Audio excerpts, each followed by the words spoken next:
అందరికీ నమస్కారం. స్వదేశీ మేళా ఒక కొత్త పండుగ రాబోతుంది. భారతదేశంలో సుమారు 80 పండుగలు ఉన్నాయి. తెలంగాణలో, ఆంధ్రాలో సుమారు 20 పండుగలు ఉన్నాయి. ఈ సంవత్సరం నుంచి ఇంకో పండుగ రాబోతుంది. ఆ పండుగ పేరు స్వదేశీ మేళా.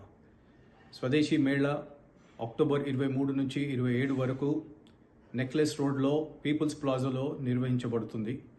మీరందరూ కూడా బంధువులతో, మిత్రులతో, కుటుంబంతో వచ్చి ఆనందించాలని కోరుకుంటున్నాను. కొత్త వ్యాపారవేత్తలను ప్రోత్సహించాలని కోరుకుంటున్నాను. మనందరి బాధ్యత ఉంది. భారతదేశ ఆర్థిక వ్యవస్థ, భారతదేశ అభివృద్ధిలో మనందరం కూడా పాత్ర పోషించాలని, కొత్త వ్యాపారవేత్తలను ప్రోత్సహించి వాళ్ళని కూడా ఆర్థిక వ్యవస్థలో తర్వాత అభివృద్ధిలో భాగస్వాములు చేయాలని కోరుతూ ఇదో కొత్త పండుగ అందరి కోసం నిర్వహించబడుతుంది. అందరూ ఫ్యామిలీతో వచ్చి, కుటుంబంతో వచ్చి ఆనందించాలని కోరుకుంటున్నాను, ఆశిస్తున్నాను. ఇట్లు మీ బొల్లంపల్లి ఇంద్రసేన్ రెడ్డి, కన్వీనర్, స్వదేశీ మేళా. భారత్ మాతా కీ జై.